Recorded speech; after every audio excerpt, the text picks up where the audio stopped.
In other words, we're going to have these chronic ailments that we're seeing so much in the West, and we're going to have these brilliant solutions, but the solutions are different than the cause, right? I'm not sick because I'm lacking stem cell therapy treatments, right? Yeah.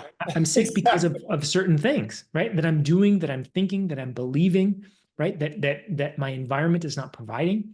And so when I realize the core of what's really happening, then I can correct that, and I can use stem cell therapy or whatever the heck it might be down the pike. So it's like, when you get this in alignment, your life can be better. You don't fall into chronic ailments as much, and we still can hopefully benefit from these really cool technologies and ideas that are coming down the pike. What if aging isn't about slowing down, but leveling up? I'm Dr. Isaac Jones, one of the world's leading longevity doctors and someone that's invested millions of my own money into cracking the code on longevity. This is the Longevity Leaders Podcast. Join me and my co-hosts, Dr. Rudy, Dr. Ashley, as we interview the world's top doctors, scientists, and practitioners, sharing the latest breakthroughs in longevity and regenerative medicine. If you're ready to optimize your health, your performance, and your longevity, you're in the right place. Let's dive in. Welcome to the Longevity Leaders Podcast. I'm Dr. Isaac Jones, and this episode is part of our exclusive series recorded at the Exponential Longevity Summit, a global gathering of cutting-edge health experts exploring the edge of human performance, health span, and longevity. Let's get into it. Welcome to this incredible interview. I've got Jason Prall here. He is a world's leading researcher and expert in longevity. We're going to be talking about how to really customize longevity, the conversation of longevity to you. We're going to talk about, what are some of the universal truths around longevity? What are some things that fluctuate and change? And how can we really apply these thought principles and technologies to our own lives to get the best results? And the other thing that we're going to talk about is some core foundational definitions and principles that I think are critical to you, really understanding this longevity and quote unquote anti-aging space. We're going to get into that as well in a second. But Jason, why don't you just share a little bit about yourself? You've got an incredible documentary, one of the top longevity, if not the top longevity documentaries out there. And just, tell us a little bit about how you got to where you're at. Yeah, like many of us, my story started off with kind of this pain to purpose, scenario, and I suffered from a lot of health challenges. Right when I was younger, I had chronic knee pain that started at 13 that lasted, 25 years or so. Went the traditional routes, went all kinds of alternative routes, and couldn't really figure out what was at the origin of that. And then I had a skin condition in college that, and these two things weren't. I mean, in a way they were major, but they weren't debilitating in a huge sense, but they led me down a path of discovering that the Western medical system is not equipped to deal with chronic ailments. They don't know how to think about them. There's no training involved, right? So this was, when I was in college, it was the early 2000s, right? So the internet was fairly nascent, right? It was like web crawler and Yahoo, and there wasn't, social media, which is where we disseminate a lot of our information, good or bad. There was chat rooms, right? Like I was in these deep chat rooms learning from random people around the world about their health thoughts, right? Yeah. And that was, I discovered more there. Like there was more questions posed to me that made me think, right? And I had to figure out what was true and what wasn't. Some of it was through self-experimentation. Some of it was through just my own discernment and ability to, sort of navigate those waters with, logic, right? But that propelled me into a world of what we call natural health, alternative health, and understanding really what was kind of going on, right? And it also led me to the corruption and the deep evil really that runs through a lot of these systems, right? The people that are in them are good people, most of them, right? Overwhelming majority, right? But the systems themselves are so corrupt. They're so they in my opinion, especially at that time, they couldn't be saved, right? In other words, what I saw at that point was such deep corruption spread throughout so many different organizations related to food, related to environment, related to medicine, insurance, money, right? That that the way out, I thought at that time, and I kind of still believe this, which is we must extract people from those systems. We must show them a way and empower them in order to take care of themselves, in order to find new systems to build, right? This is kind of the old Buckminster Fuller strategy, right? The thing is so corrupt, it's so damaged that we must create new ways. And so that was that propelled me from a career in engineering into, functional integrative health. And I don't say medicine, right? Because I never practiced medicine. It was really about how do I help people get healthy, right? And so I kind of did that in my own way, but through functional medicine, through integrative training, through functional neurology, through Ayurveda, through naturopathy, right? Through all, and some chiropractic, just in terms of the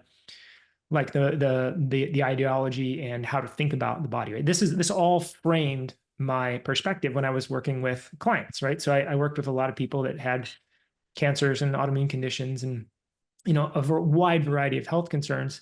Some of them that had, unknown syndromes, right? That didn't have names. And some of them had multiple names that didn't seem to be a correct diagnosis, right? So that was really what propelled me into the health world. And in that is that's where I cut my teeth, right? I understood what was working, what wasn't working, right? Because it's interesting, when we read a lot on the internet and we listen to a lot and we start to feel like we have a grasp on something, and especially with something that works for us, it's really only till you start applying that knowledge or wisdom to other people that you really understand the complexities of what's going on with most people's health.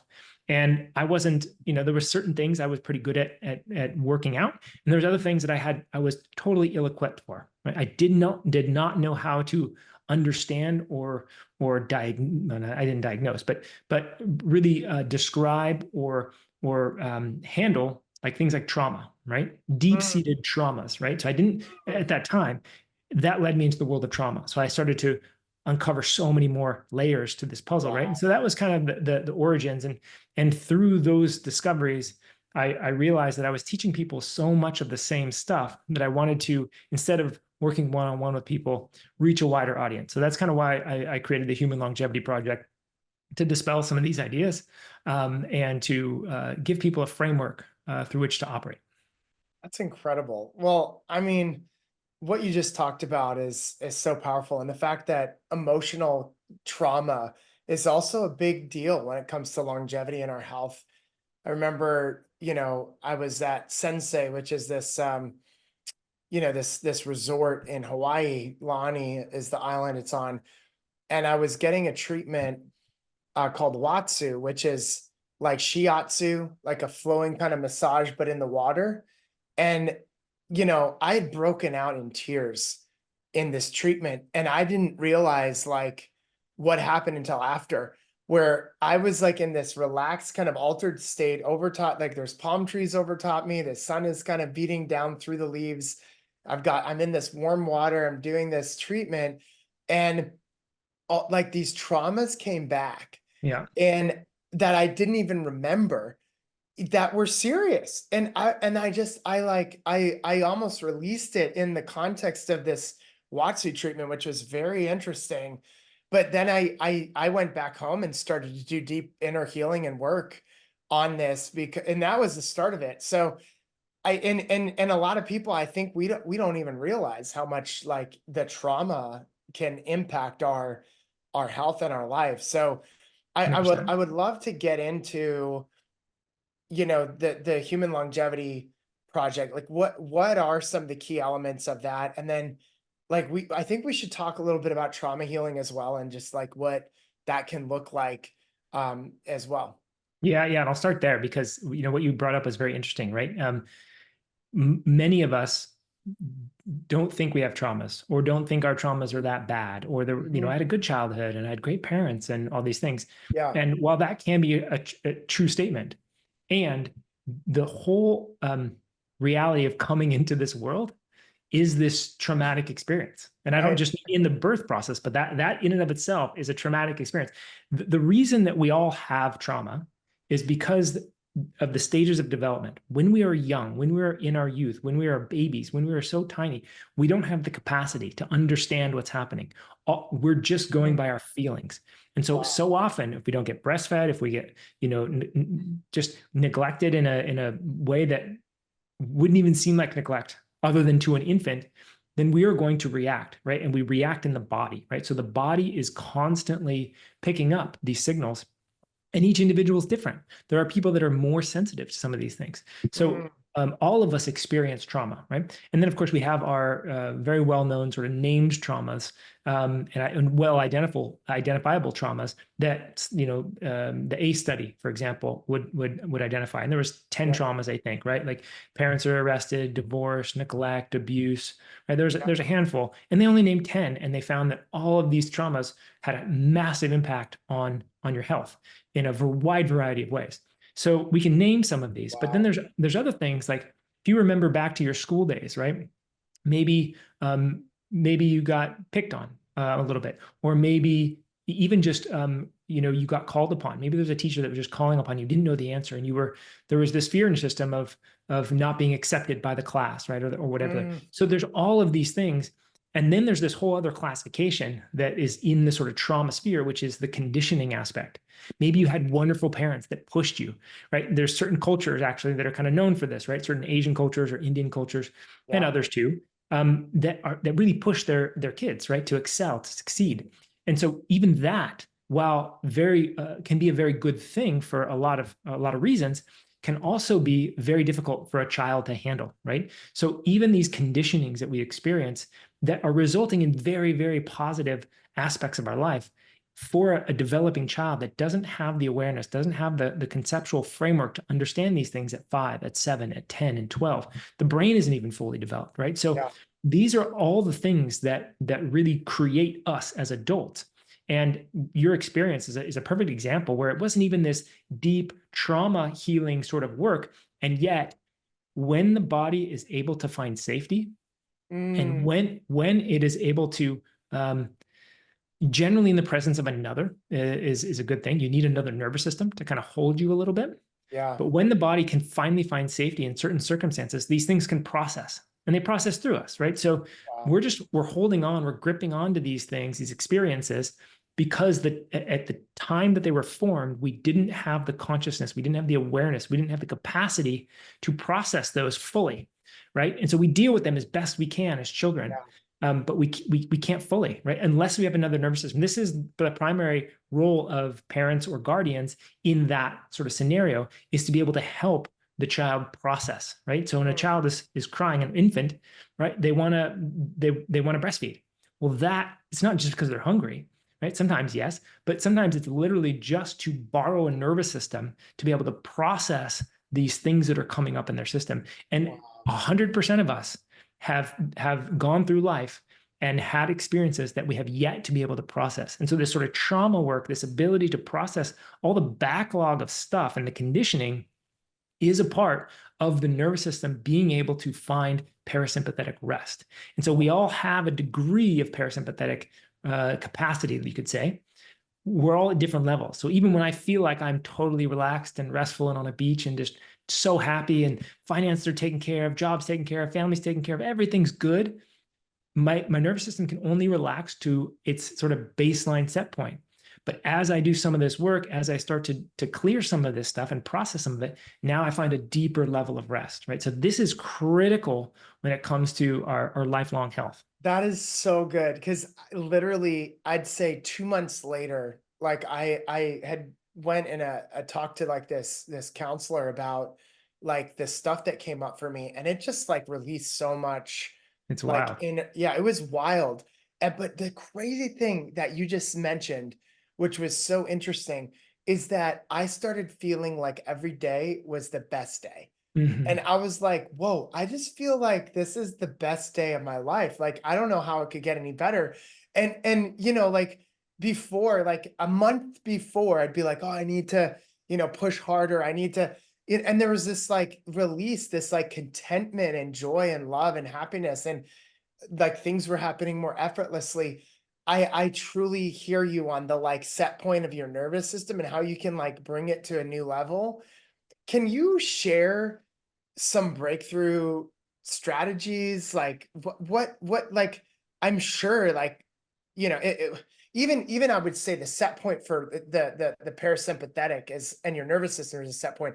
There's also a set point probably in your longevity as it relates to trauma.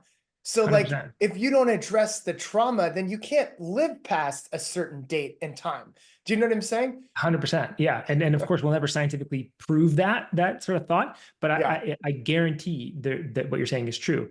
It's because every aspect of healing, of regeneration, right? Stem cell production, all the things that we think about, we can go down these rabbit holes in the longevity world.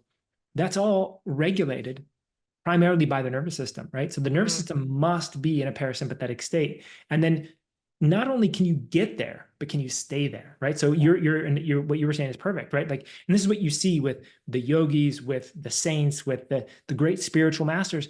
They have done enough work, spiritual, religious work, to be able to rest and relax no matter what storm is around them. So they're literally just resting in the eye of the storm. And so can we stay there, right? So can we get into a deeper aspect of rest? And then can we stay there as we walk through life, right? This is the art of living. And so when we do that, then we can heal better. We don't create as much imbalance in the body, right? And all of this, by the way, is directly related to your biology, right? It is 100% affecting. And a good example of this is if you have ever spoken on a stage, or if you've ever thought about speaking on a stage or given a presentation in a classroom, right? Generally, most of us, even experienced speakers, will get up on a stage and there's some nerves that kick in. Body temperature rises, heart rate increases. You might start sweating a little bit more. Your thinking might get a little foggy.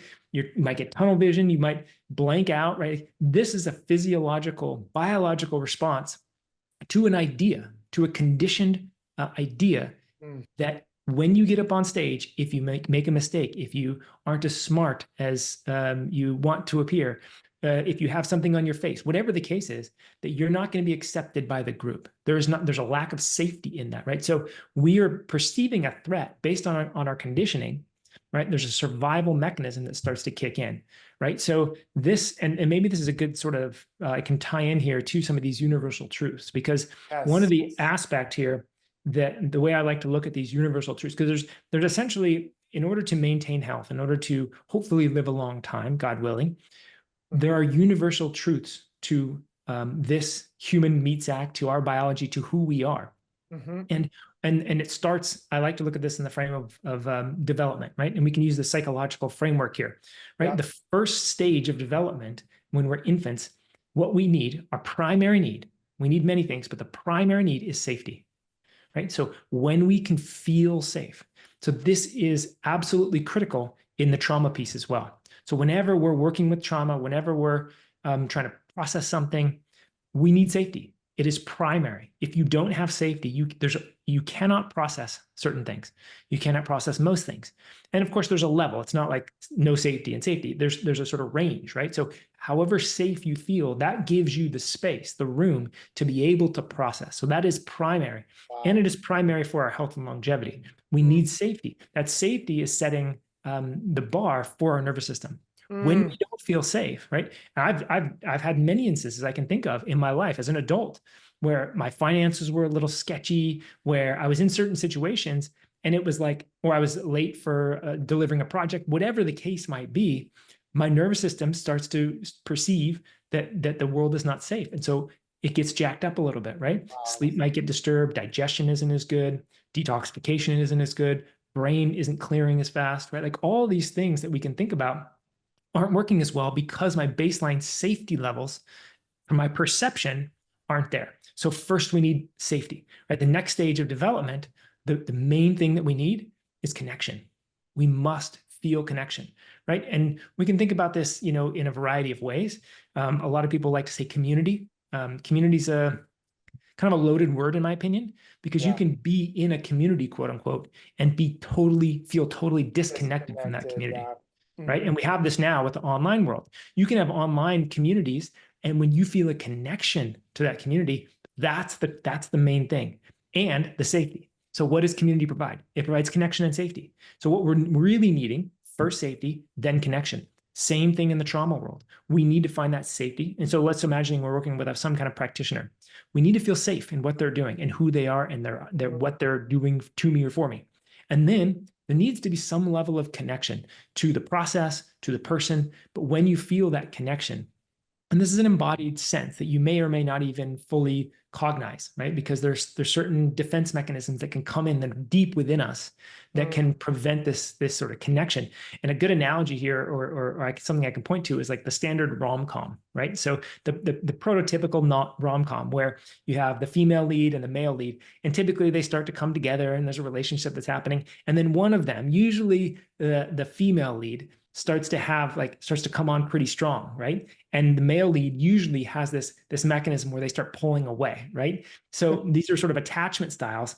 But what's happening is generally, again, I'm really generalizing based off of the movies here, but the female lead is so afraid that the male lead is going to sort of disconnect or move away from that relationship, that they press even harder, right? So there's this reaching out, right? And then the male lead feels that and goes, "Oh my God, there's a perceived threat in this relationship, because relationships have generally been unsafe or have created harm." So he's afraid of getting too close.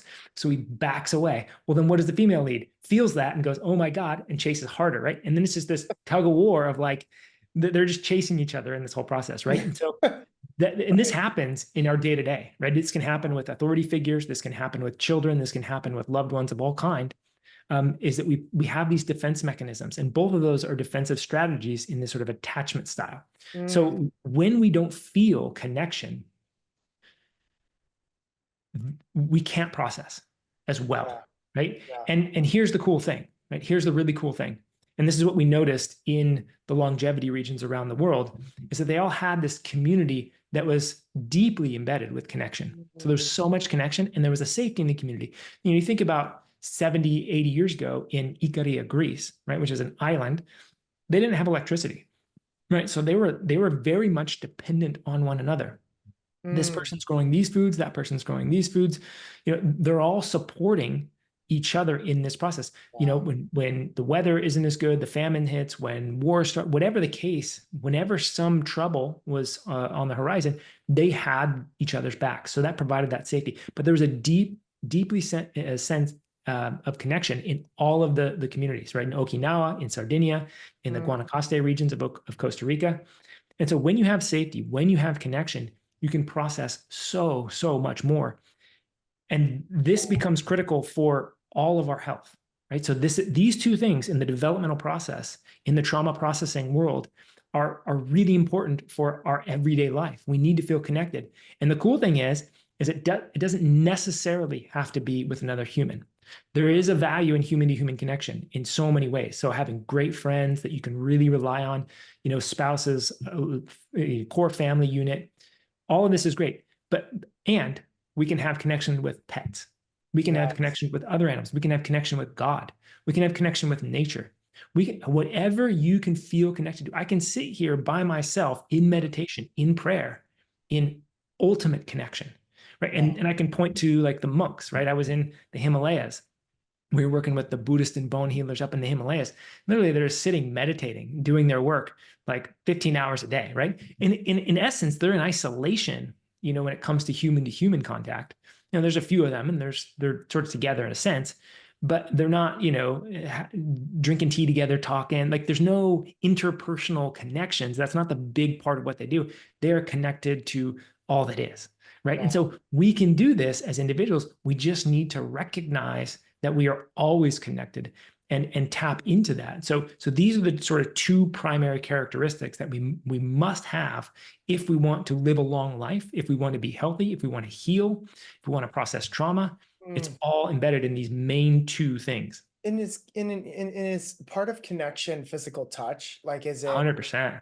I mean, there's something special about our bodies, right? And you have this with hands-on healers. You might be a massage therapist, a chiropractor, might be a craniosacral worker. There's all kinds, but there's something magical about our touch and specifically our hands, right? So we can get kind of off into some interesting territory with that discussion, but we all know this. Like if you just feel, right, there's something magical when somebody touches you in a certain way. it makes your whole system just melt, right? This is why we hug. This is why we hold hands. This is why we touch. I mean, think about your kids. Like, can you imagine having a loving relationship and not like touching them? Yeah.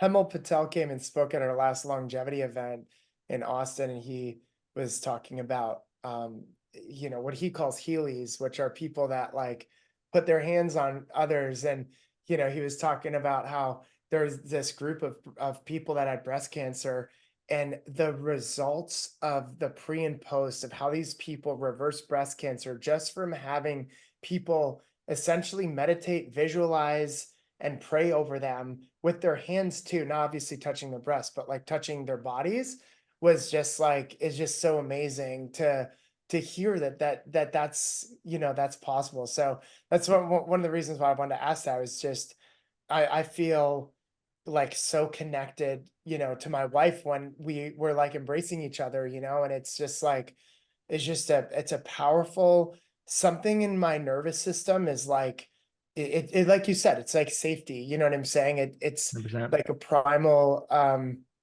unconscious thing that we probably don't even realize all of the power that it actually. That's just it, right? So we all have that capacity inherently without even thinking, and it can be cultivated, right? Like we can actually increase. So even when you hug your wife, let's say the normal way, like on your day to day, and then you hug her in a different way, you bring awareness to your heart, to your seat, to your butt, right? In other words, you bring yourself into your body. You feel the love and connection. Wow. This is how magical we are, right? We have awareness. We can direct this awareness. We have intention, right? So we can do these things, and it can be cultivated, right? So same just hug, like same hug, exactly, it's the same person, but all like but the difference is your awareness around the hug that completely changes everything. Neurochemistry, biochemistry of whatever gets released in your body. Like, wow, that's really powerful, actually. 100%. Yeah. And again, the fact that we can cultivate this it's like it's like piano players, right? If I sat 100 piano players down who'd never touched a piano, 100 people, and they all learned at the same time, went through 6 months of training with the same teacher, there would be certain individuals that excel, that naturally are better from the start. So yes, we have these certain people that just have a bit more of this gift. And we can all cultivate this gift. We can all practice this. And this is probably the art of longevity, I think, that we can all do more of. I was just about to say, I'm like, we could talk about all the supplements, all the exercise, biohacking technologies that are out there, all of this and that. And this is what you just shared, as simple as it is the most profound. This is principle-based longevity, right? Safety, and then not just community, but connection. And then being in a state of awareness around your connection that creates a new like level of health and vitality for you. This is huge. Honestly, the key is awareness, right? So this is something we can all practice. So if I'm sitting here and I'm in my head, I'm in my work, I'm not really paying attention to what's happening in the body, then things are going to be operating in the background. The body has unbelievable intelligence and wisdom. And if I use my awareness, I can actually start to track, oh, I'm actually feeling a little bit stressed right now, right? And I can use my awareness to calm that down, right? So when we start using our awareness on a minute by minute basis, on a constant basis, we can really start to track, am I hungry, right? What do I need? Right? What's lacking right now? When we were going through COVID, there was an interesting period where we were all kind of locked inside our houses, some states more than others. And, I remember thinking at first, like, oh, kind of a vacation, right? This will be fun. We can all connect. And then it got to this point of like, oh my God, like this is horrendous. And I started eating certain foods that I normally don't eat as often. And I started putting on a little weight, and I sat with it. I'm like, what's going on here? And what I realized was that I was missing that connection piece. I was missing the ability to interact. I love being in physical connection with others. So that I like to be around them, right? And the sort of Zoom world that we were living in at the time just wasn't doing it for me. And what I realized with awareness, with not even a deep meditation, I just kind of sat and said, what am I feeling? What's happening here? And what I realized is that's what I was missing. So I was looking for the connection in food, right? Which is not a normal pattern for me, right? It can be very common for some people. So it's not a normal pattern. And I realized like, oh my gosh, this is what it is. And so once I realized with awareness what was actually happening, then I can come up with the right solution, right? So this can be a big tool, and practicing with awareness is it's cultivated, right? You may not understand what you're doing at first, right? But you can literally just start tracking, even when you feel hungry, using your awareness. Am I hungry? Am I thirsty? What am I hungry for? Right? How much do I need to feel to alleviate this hunger? Right? These type of things, it's so foundational. And so it's not that you must do this stuff, right? It's just that if you do these things, your life will improve, your health will improve, your relationships will improve, your money will improve, your business will improve, because you start to really feel into where you're being called, what you're being drawn to. And you mentioned the supplements and there's amazing things coming down the pike with regard to regenerative medicine, right? We have a really cool future with longevity. Yeah. And my whole thing with the Human Longevity Project was like, okay, yes, all that's great, but let's get the foundations in place first, because if we are disregarding that, if we're unaware of it, then we're just going to start chasing these rabbit holes, and we're going to go round in circles. In other words, we're going to have these chronic ailments that we're seeing so much in the West, and we're going to have these brilliant solutions, but the solutions are different than the cause, right? I'm not sick because I'm lacking stem cell therapy treatments, right? Yeah. I'm sick because of certain things, right? That I'm doing, that I'm thinking, that I'm believing, right? That my environment is not providing. And so when I realize the core of what's really happening, then I can correct that, and I can use stem cell therapy or whatever the heck it might be down the pike. So it's like, when you get this in alignment, your life can be better. You don't fall into chronic ailments as much, and we still can hopefully benefit from these really cool technologies and ideas that are coming down the pike. Oh my gosh, that's incredible. So I would love for you just to share a little bit more about this is the core of trauma healing, I suspect, but also like we'll integrate this into trauma healing, but like what did you uncover in the Human Longevity Project that is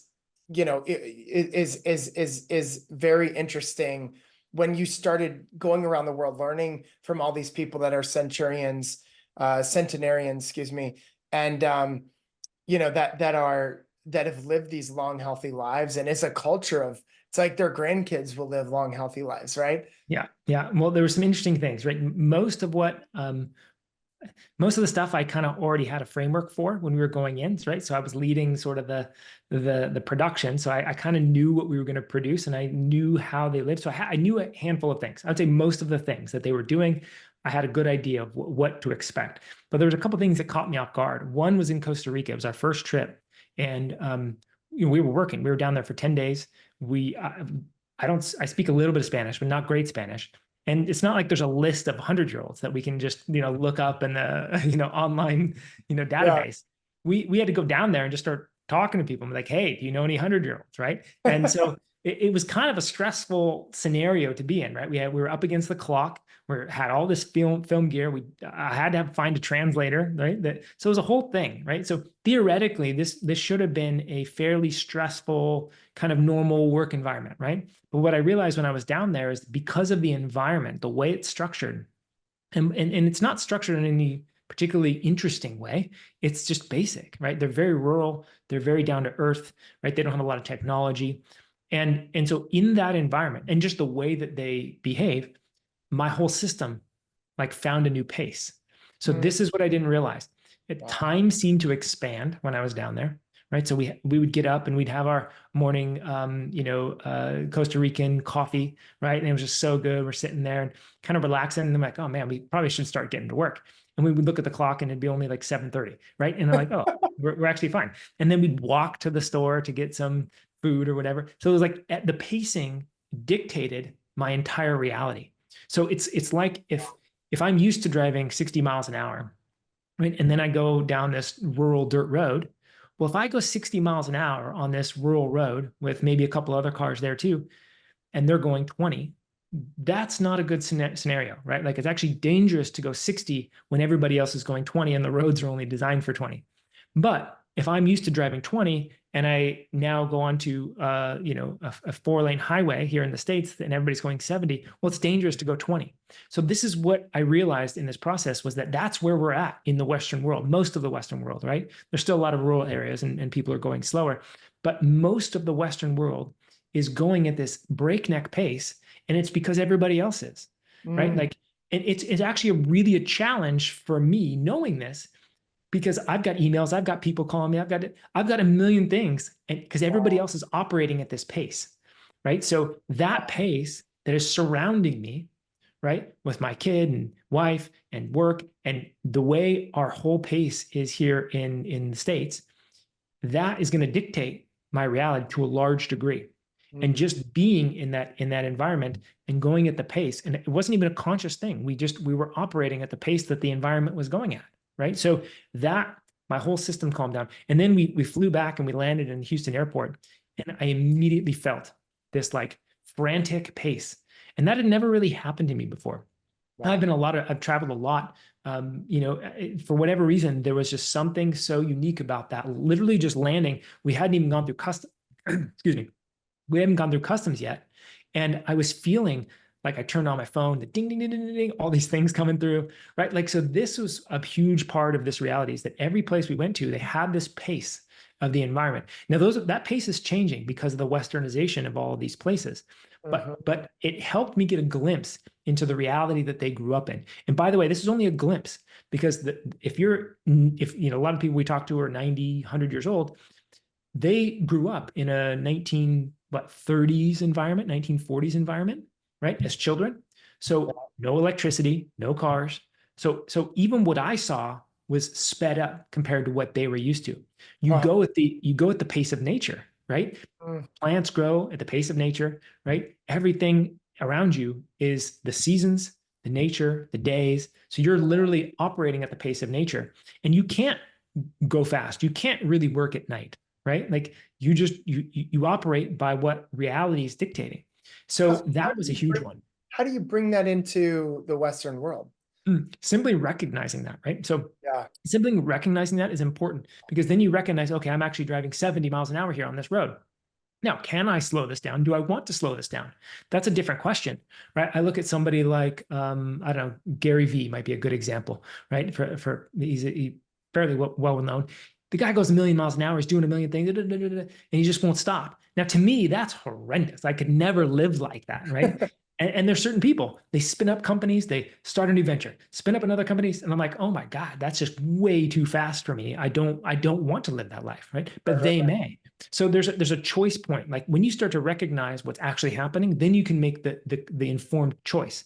So it's interesting you said that, because I follow these people that have built a few billion-dollar companies in this podcasting group.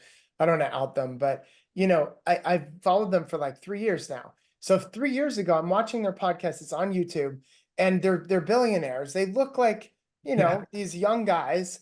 And then 3 years later, I saw them, doing an interview with Elon Musk, like a couple weeks ago.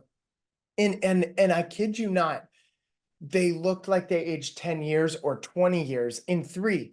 And I was like, oh my gosh, like that guy's hair's turned white and he lost a lot of the hair on the top of his head. That guy's got wrinkles, like big, huge bags under his eyes. It's like they live in Silicon Valley, it's so, yeah, I mean, it was very interesting to just recognize that. And there's a cost, right? There's a cost. If you want to push it's kind of like that movie Click with Adam Sandler, where he just wanted to fast forward his life to the end. But it's like, if you want to live at 70 miles an hour, 100 miles an hour, then your life is going to be shrunk down, kind of thing. 100%. And this is the thing, like if we can recognize these things, we can make a choice. Some of these people, most of us, most of my life, I was just caught up in this reality. I wasn't aware of any of this, right? So I was operating. Yeah. You're just operating at the pace at which your environment sort of tells you to operate, right? And this is the other thing about trauma, is that we're conditioned by our environments. We're conditioned by our culture, right? So this is one of the reasons why culture is actually important, because it conditions us, and the ability to disassociate from culture when it doesn't agree with your core values and who you are, right? So we get conditioned, we start operating, we start driving 70 miles an hour, and we don't even know that we're driving a car, right? So that's part of it, is just recognizing. And then once you figure out who you are, you may be somebody who thrives, who truly thrives. Some people just think they thrive, but who truly thrives in that environment. And this is what they love. They love going at this breakneck pace. Now, if that's the case, then this sort of the fulfillment that you gain, the meaning that you have, right? The happiness that comes from it can actually be a benefit, right? But many of us are not operating in that way consciously. Now, if we recognize what we truly desire from our core, then we can make these choices, right? So for me, I don't even remember when I did this, but I'm off social media. I don't have Instagram on my phone. I don't have Facebook. I mean, I do, but I don't use it, right? So I don't use TikTok or any of these other things.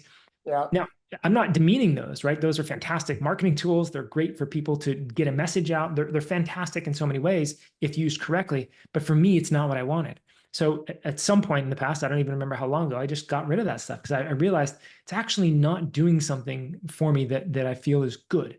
So you can make those, you can simply turn off notifications on your phone. You can organize your email inbox in a certain way. You can organize your calendar in a certain way, right? So there's just a more conscious way that you can walk through the world. Granted, I'm still operating in this sort of Western way, but I get to start to analyze and figure out where my values are and what I truly want once I have this recognition. My gosh, this is so powerful. I mean, this is like the core, truly the foundation of longevity, living a long, healthy life.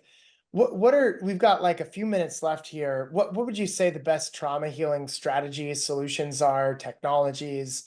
You know, like obviously I wasn't expecting Watsu to do that for my nervous system, but like what would you say that they are? Yeah, I would say there's a couple things that you can do on your own, right? So I would say prayer and meditation, those two things, and they're a little bit different, right? So it's funny because I have some friends that are religious, and they're like, oh, I don't want to meditate, doesn't agree with my religion. And I have some people that are like, I'm not into religion, I'm not going to pray, right? And I'm like, they're two different things, right? So what you pray to may be a personal choice. That's fine. But prayer is to something higher, right? So you're asking, you're connecting with, you're communing with the divine, right? Well, and that can be nature if that's your thing. But connecting and communing and having a relationship with something bigger than yourself, right? That's how I would sort of define prayer. And so that is really, really powerful, because what you're telling your system, what you're telling your body is that I'm not alone, that I have something greater than myself that's actually got my back, right? So that's really powerful, right? And when you do that, again, that provides safety, that provides the connection. And when you provide safety and connection, things can process. And the beautiful part about trauma processing is that most of it is not conscious, right? The conscious part, I would say, is more like the reprogramming, and that's a fantastic tool. But when we want to process things that we're not even aware of, we can't actually take control of that. We actually have to rest and let the things just naturally happen. And there's great gifts, just like your experience. You weren't expecting that. You weren't going in for that. It just happened. And then once it happened, you can actually have realizations about what processed, or about the things that you were missing because that hadn't been processed, right? So that's the gift on the other side of trauma healing. So it doesn't even have to be painful. It can be totally beautiful. And then the other thing I would say on a solo mission is the meditation, right? And meditation, there's a lot of forms, but at its basic level is just quieting the mind, getting out of the monkey mind and resting in the body, in the awareness. So you can use awareness in a variety of ways. And again, there's so many different meditation techniques, and you can find one that works for you. I did Vipassana meditation, which is not connected to any deities. It's not connected to anything. It's just scanning the body with your awareness. And it provided so many benefits, right? So there's all kinds of different things you can do. But if you do those two on your own and make it a regular practice, because this is a big part of it, is doing it on a regular basis and being consistent with this. And it doesn't have to be long. It doesn't have to be every day, but just maintaining some kind of consistency and developing a habit out of that. Those are huge. Most of the really deep trauma work will involve another being, right? It'll involve another human, right? So one of my favorites is called adult attachment repair model. This is, it's hard to even explain, but there's really not much that's happening like in sort of human to human world, but you connect through a stick oftentimes or some other mechanism. So you don't even have to touch the other person, but there's a connection point that you can feel.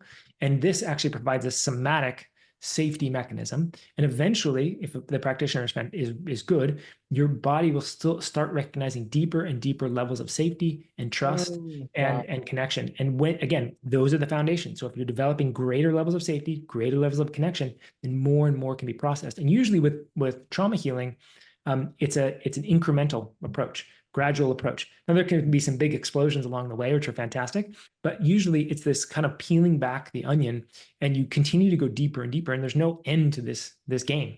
We just keep going and going, and every time you do, you get deeper levels of realization, you get deeper levels of well-being, you get deeper levels of body health, right? So I don't care if you've got liver issues, if you've got blood sugar issues, if you've got autoimmune conditions, skin issues, whatever the case is, when the body is able to find safety and the nervous system is able to relax into parasympathetic, everything can heal, right? So, and again, longevity, what we're talking about is the ability to regenerate, the ability for the system to find coherence, to find stability, to find balance, right? And of course, this balance is dynamic, right? But it's able to sort of come back into neutrality. And so that's really the key. There's also things like, I'm totally blanking. Brain move your eyes back and forth. You move your eyes back and forth. Rapid eye movement, like the. I can't believe there's a total brain fart. This didokinesia, is that it? No, it'll come to me. But another great one is dynamic neural retraining system. And this is more of a conscious process where we're retraining the brain and the nervous system. So we can have limbic injuries, essentially. And these are sort of, like you say, traumas, but the brain is caught in this fight or flight mechanism, or even shutdown mechanism, where it's hypervigilant. It's so used to threat and danger in the environment. And this could be due to mold toxicity. It can be due to financial issues. It can be due to anything, but the body is kind of stuck in this threat response. And so we can actually recondition that. We can retrain that. So that can be a very effective tool. I mean, there's so many that don't even have names, to be honest. And so many that have been developed by individuals, and that's their unique modality that's kind of borrowed from a handful of different sort of thoughts and ideas. But really, I think the key with any trauma healing is to find a practitioner that you fully trust, and a system or a process that you believe in, because belief is a huge part of healing. And if you don't believe in what's happening, you're going to limit yourself as to what's really possible. Wow, gosh, Jason Prall, you're amazing, and thank you so much for today's knowledge, wisdom, and insights. I mean, you've literally traveled the world, met with the oldest people in the world, and gleaned these insights that are really like very simple but profound. And so, I interviewed Ben Greenfield yesterday. So you're going to get like all of the biohacking strategies and technologies and when you combine these two things, like when you combine those, like that's really where the magic is. It's the universal truths of what makes a human healthy. And then what can I do in this individual body, knowing that I'm unique from every other person? How can I sort of biohack my own physiology, my own brain, my own ideas, my own consciousness? How can I do that in a way that's going to exhibit the most health out of me? Gosh, so good, Jason. Thank you so much. Where can they learn more about you? Where can they get access to all of your wisdom and knowledge? Yeah, I mean, you can probably find me on various forms of social media, YouTube, and that kind of thing for anything else I've done. You can go to awakenedhealthacademy.com. That's where I have a lot of my the work that I've done and continue to do with regard to films and summits and other interviews and courses and that kind of thing. And they can also find my book on Amazon called Beyond Longevity. And it kind of gets into some of these things. It's kind of the core of what we talk about is what really creates health, and it's and some of it's foundational, some of it's pretty interesting. So that's probably the best place. Jason Prall, everyone. Thank you so much, Jason. Appreciate you, brother. Absolutely. Good to see you, Isaac. Good to see you too. Thanks for listening to the Longevity Leaders Podcast. Our Longevity Leaders community is on mission to transform 100 million lives by 2040. If you enjoyed this show, please share this with somebody that you know, especially another doctor or physician, but also click that follow button. Until next time, stay strong and live long.